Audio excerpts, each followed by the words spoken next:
finne warri Tigraay olaantummaa fidanii furmaata finne warri wayyaanee guddistees isa irraa kooppii godhanii Amara raayis walaalatanii itti deemuu yaalanii hin taane.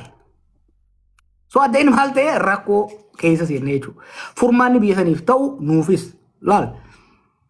Maaliif kun hin ta'e isiniif fakkaate akkaataan biyyi Itoophiyaa jedhamtutti ijaaramte the founding sin reefu isinitti himeetiin jira. Parsantii 70-80 kan ta'u diinagdeen biyyattii Finfinneef naannoo saniiti.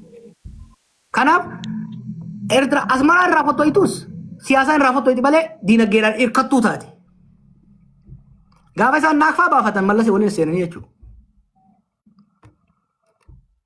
Warri wayyaanis olaantummaa godhan jaanii olaantummaan hin turtu ni kufan rakkoo keessa seenan. Jarri kunis waan akkasii godhan. So wanni nama baasu maali?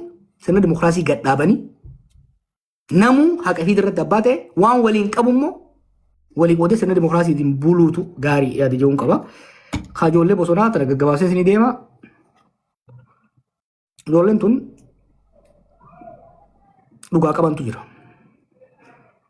Tarsiimoon isaan hordofanii fi rakkoon naamusaa akkuma jiru ta'e akka namni yoo shiftaa saamichaa achi bahee miti.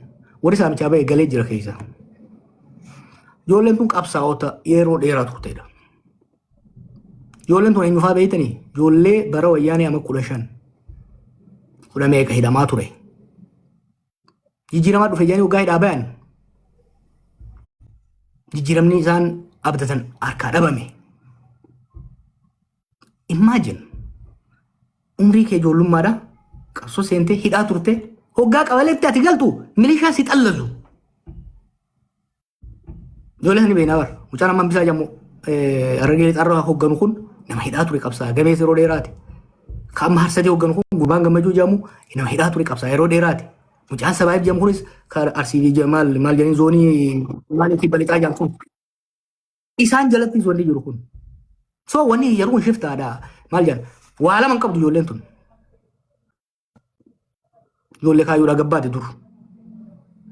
Aarii qabdi. Wanni siin hawwate sun waan hin dhufiniif.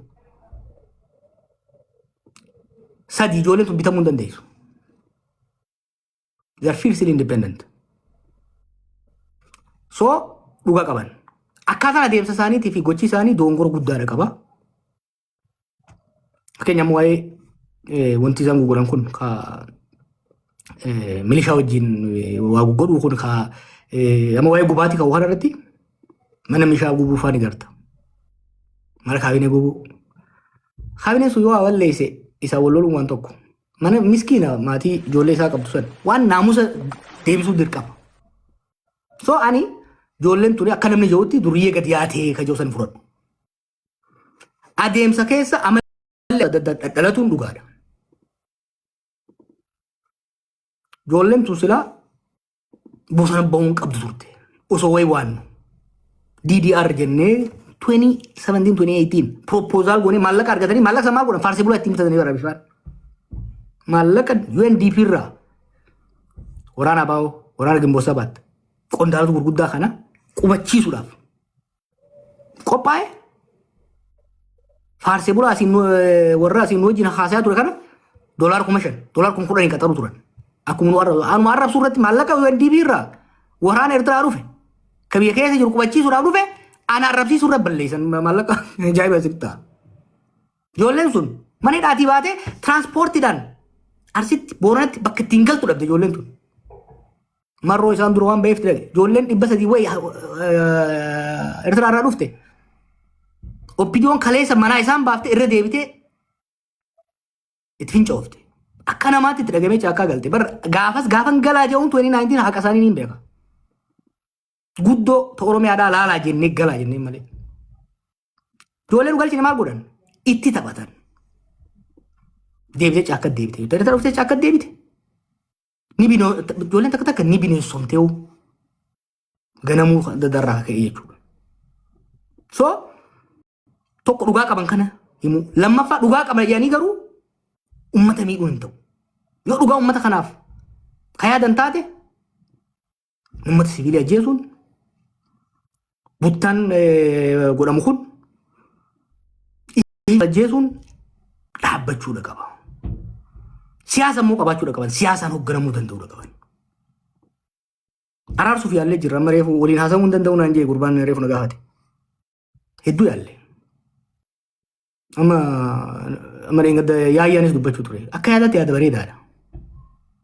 Ameerikaa finnee, Noorwee finnee, Keeniyaa finnee, Igaad finnee, UN finneeti. Maallaqaas beekumsaas dippiloomaasiis finneeti balleessan walgahii Taanzaaniyaa daasan. Maaliif? Jumlaadhaan marroo hojjetaa darurra chirichaaroodhaan sanyiifaa bituu qabna je'aniit balleessan. Durirraa kaasee maal jechuun turre wanni kuni baduu hin danda'u. By the way, amma TPLFis akkasii yaaluu jiran baduu hin danda'u. Liberation fronts are not easy to destroy. Kanaaf yaallee jirra. Amma namni gowwoomuu qabu. Harka mariidhaaf balbalti banaa ta'uu qaba. Garuu harki micciiramuudha qaba. Harki micciiramuudha qaba jechuudha. Ibiddi jalaanis gubbaanis hidhamuu danda'uudha qaba. Ibiddi uummataa. Amma immoo gaariidha.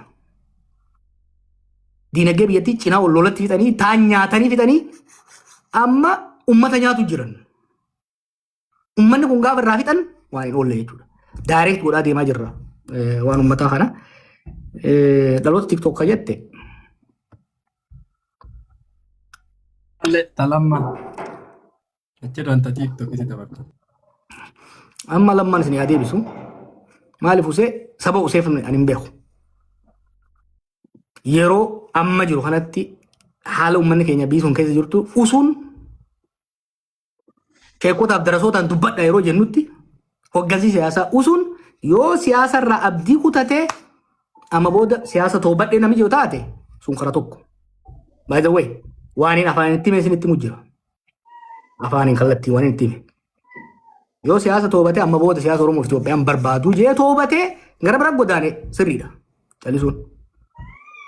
Garuu dhimmi uummata kanaa na laallatti. Uummata kana haqa narraa qaba. Yaadaan qaba uummata kanaaf kaja'u taate dubbachuun dirqama jechuudha. Boru gaafa dubbiin oowwite qofa ta'uu hin qabu. Rakkoo uummata ammarraa dubbachuun barbaachisaadha. Lammaan galata qaba amma duraa jeetiin jira. Warra biyya saamaa jiru maafiyaa tana hojii ta'ee uummata saamuuf ajjeesuu dhabuurra keessaa ba'uun galata kennisiisaaf. Garuu immoo dhageettiif kabaja uummata keessaa qabu san fayyadamee uummata kana anis yaaleetiin ture barruusuudhaaf hin dadhabe. Roorroon miidhaan uummata irra ga'u na dadhabsiifnaan itti deebi'e. An dalagaa eegaleetiin ture jireenya mataa kiyyaatiin jiraachuu. And I love that country.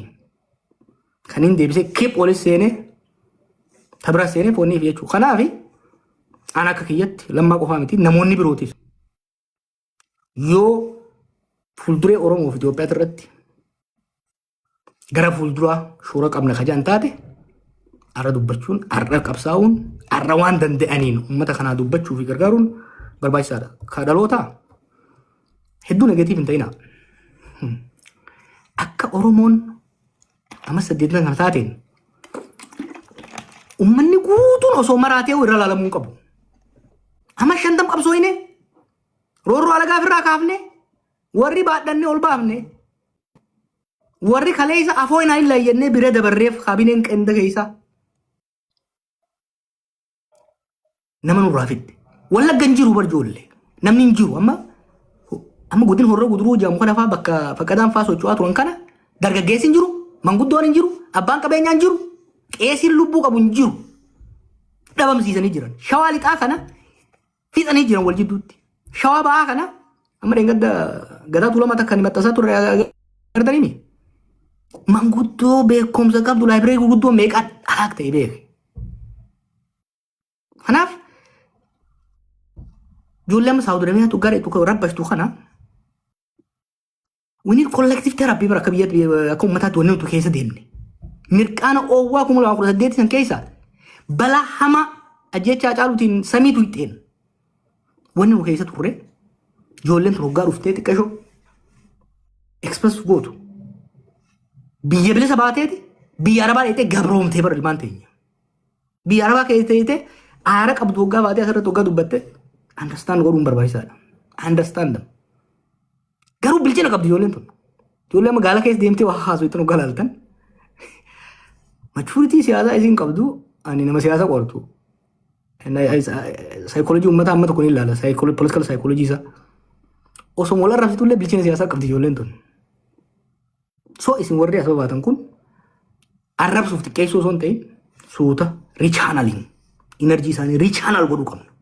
Gara poozitiif ta'etti suuta xiqqeessuun ari'uun maaliin osoo hin ta'in taphachiisaa kamuma dooftorii fi sheetichi fa'aa godhan kanatti taphachiisaatis maal godhaasis gorsaatis sheekonninis qeesonninis waan rabbiisis itti himaa ijoolleen tunis immoo waan araadummaa kanas itti himaa.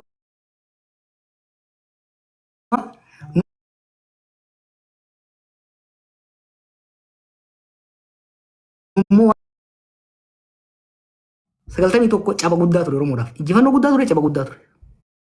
Sanboota namuu sagaltamii tokko leencoo lataa sagaltamii tokko sooja'u ammatti diidama Oromoon tu jika keesseente.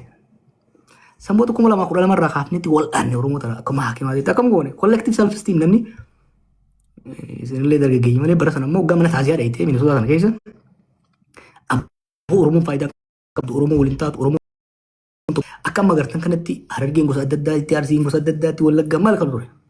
Suutuma waan irratti wal ta'uu baannaan taakalee isaa jenneeti qophii afran kalloo qophii haala birraa qophii sochii bacaatuu lamaa tapaalee muuziqaa hacaaluu faayii dhufeen wargaa suuta deemee Oromoo wal'aanee wal'aanamuu qabu uummanni kollektiifi wanni isaa akka deebi'uuf amma caba hamaa keessa seenee Oromoo waggoota dabre kana amma suuta deemsu jirra suuta wal'aanaa deemaa jirra jechuudha ni wal'aannaa ijoollee gorsa qofsoo hunda ni wal'aa deemna.